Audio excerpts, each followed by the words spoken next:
Welcome back, students. Today we start another lecture for nationalism in Europe.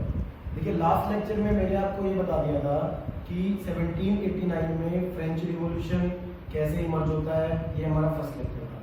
फिर जो second lecture था मैंने आपको उसमें ये बता दिया था कि 1799 से 1815 तक नेपोलियन रहा, नेपोलियन सिविल कोड आई, उसने क्या क्या चेंजेस किए, ये सब हमारा अच्छे से क्लियर हो गया था। अभी आपके माइंड में रहेगा कि सर तुम्हें 1815 से आगे जाना चाहिए, बट थोड़ा सा मुझे उसका बैकग्राउंड जानना भी जरूरी है। तो आज का हमारा टॉपिक है कि जब मिड 18th सेंचुरी के अंदर यूरोप के अंदर क्या कंडीशन थी, ठीक है, किस तरह से पॉलिटिकल कंट्रोल था, ठीक है।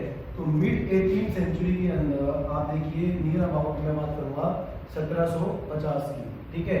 1750 में क्या था कि नेशन स्टेट, देखिए नेशन स्टेट ऐसा कोई भी वर्ड, नेशन स्टेट जैसा कोई भी वर्ड इमर्ज नहीं हुआ था। नेशन स्टेट जैसा कोई भी वर्ड इमर्ज नहीं हुआ था, मतलब वहां की पब्लिक को पता ही नहीं है कि यार नेशन क्या है, ठीक है।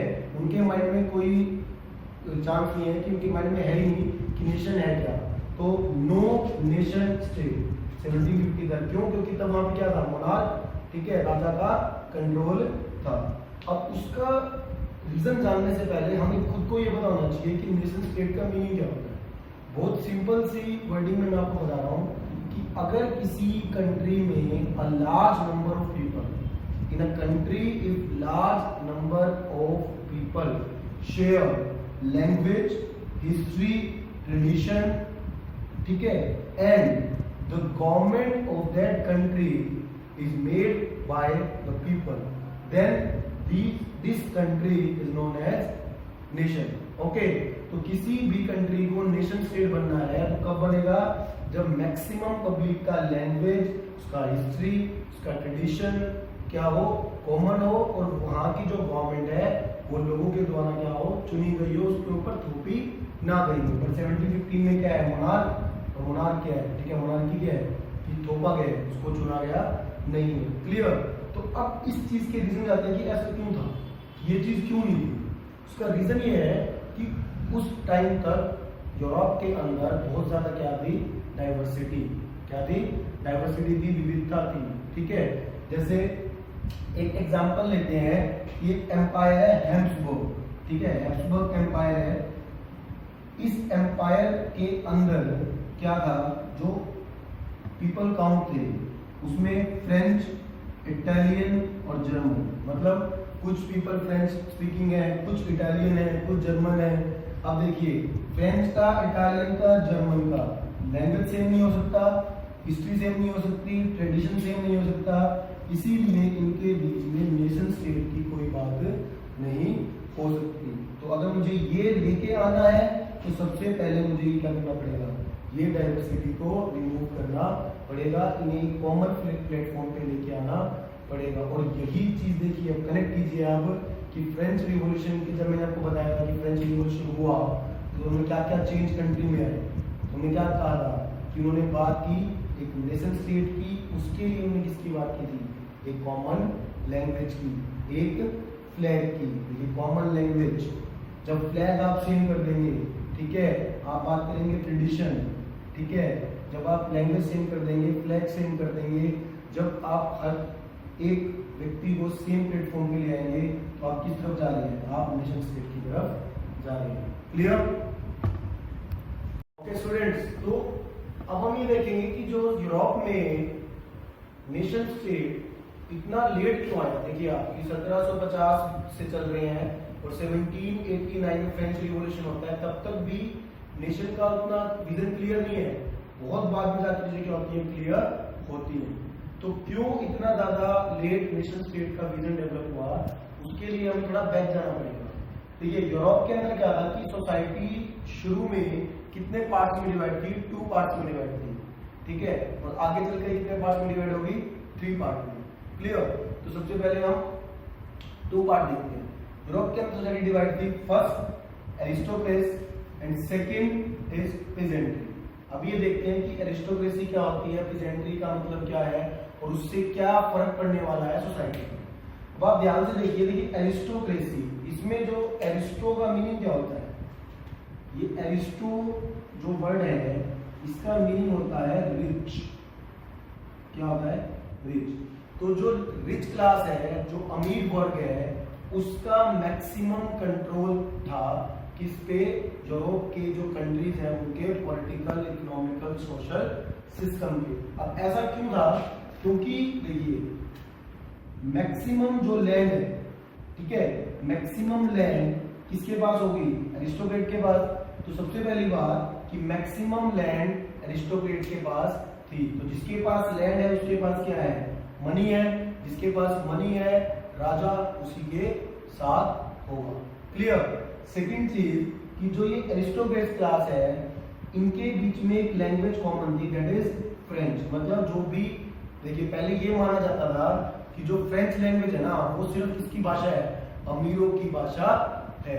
ठीक है, मिडिल क्लास या लोअर क्लास मतलब उसे बोल नहीं सकता। जैसे कि हमारे इंडिया में मानते थे कि पहले की संस्कृत किसकी भाषा है? सिर्फ पंडितों की है ना। ठीक है, कोई भी मिडिल या लोअर क्लास संस्कृत का यूज नहीं कर सकता। उसी तरह एरिस्टोक्रेट ने एक विजन लिया था कि जो फ्रेंच लैंग्वेज है वो सिर्फ अपर क्लास, रिच क्लास के द्वारा ही बोली जाएगी। थर्ड चीज जो इनमें कॉमन है कि जितनी भी रिच पीपल हैं वो कनेक्ट थे एक दूसरे से, किससे? By the family relations, by the process of marriage. इसको आप सिंपली इसमें लीजिए कि कोई भी अपर क्लास है, ठीक है, जैसे मान लिया आप कोई बॉलीवुड सेलिब्रिटी ले लीजिए, तो उसका जो मैरिज प्रोसेस होगा वो किसी बॉलीवुड की फैमिली के साथ ही होगा, क्योंकि वो सेम क्लास के अंदर जुड़ना पसंद करेंगे। ठीक है, ताकि उनका कल्चर, उनका लैंग्वेज, उनका हिस्ट्री क्या रहे?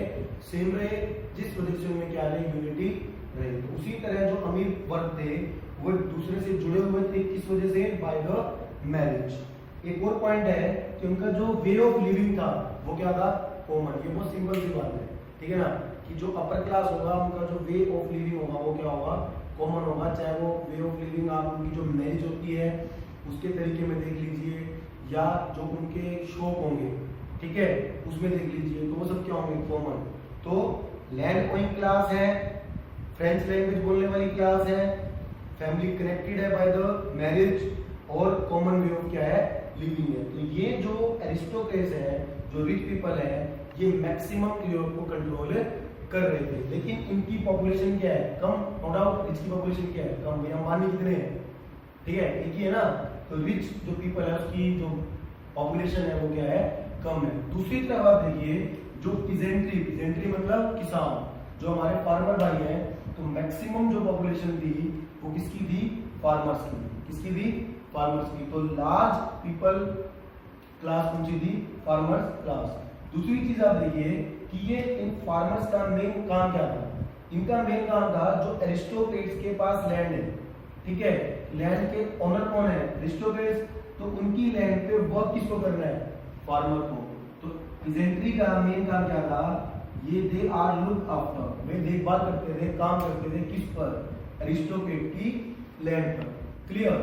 देखिए काम ये कर रहे हैं, बट सबसे ज्यादा प्रॉफिट कौन लेके जा रहा है? एरिस्टोक्रेट्स। वर्क कौन कर रहा है? पीजेंट्री, किसान। इसीलिए उनका जो लाइफ था वो बहुत ज्यादा क्या था? डाउन था। अभी आप के माइंड में एक चीज आएगी कि सर 3 क्लास बोली थी आपने और अभी कितनी है यहाँ पे? 2।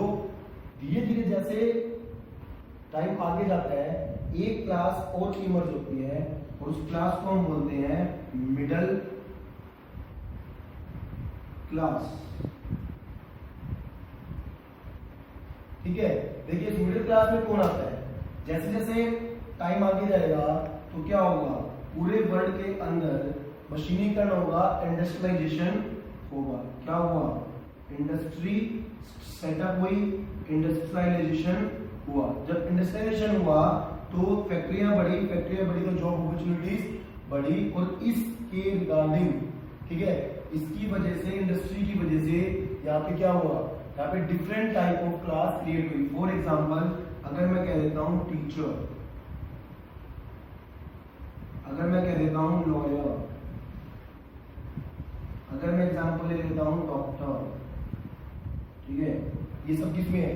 ये सब मिडिल क्लास में है। और यही वो क्लास है जो आगे चलकर क्या करती है, नेशन के विजन को लीड करती है। फ्रेंड्स, तो आप देखिए कि जो मिडिल क्लास इमर्ज हुई है आफ्टर इंडस्ट्रियलाइजेशन, जो डॉक्टर है, लॉयर है, तो उन्होंने आगे जाके जिसकी मांग की है वो आगे जाके ये देख रहे हैं कि देश आगे नहीं जा पा रहा जब तक क्या है, मोनार्की कंट्रोल कर रही है, राजा कंट्रोल कर रहा है। तो उन्होंने देखा कि अगर हमें डेमोक्रेसी लेके आनी है, हमें एक ऐसी गवर्नमेंट लेके आनी है जो लोगों के द्वारा लाई जाए, तो उसके लिए दो चीजें उनके दिमाग में आई। First, nation unity, and second, liberal nationalism. इसमें मैं हल्का सा आपको नेशन यूनिटी देखिए, अभी मैंने आपको बताया कि नेशन कब बनता है, नेशन बनता है अगर क्या हो, कॉमन, ठीक है, लैंग्वेज हो, कॉमन कल्चर हो, कॉमन हिस्ट्री हो, ठीक है, और गवर्नमेंट क्या हो, एग्रीमेंट विद पीपल। तो एक ये चीज उनके माइंड में आई कि नेशन को यूनाइट कैसे किया जाए। दूसरा विजन उनके माइंड में आया, लिबरल नेशनलिज्म। अभी लिबरल नेशनलिज्म क्या है, इससे क्या इफेक्ट हुआ, इसमें क्या चेंजेस किए, ये सब चीजें मैं अपने इसी चैप्टर के नेक्स्ट वीडियो में कवर अप करूंगा। तो आज जो हमने चीज समझी है वो आपका ये विजन क्लियर हो गया होगा कि 1750 से 1815 तक का जो जर्नी जाएगा वो किस तरह से चलना स्टार्ट हुआ है। Okay students.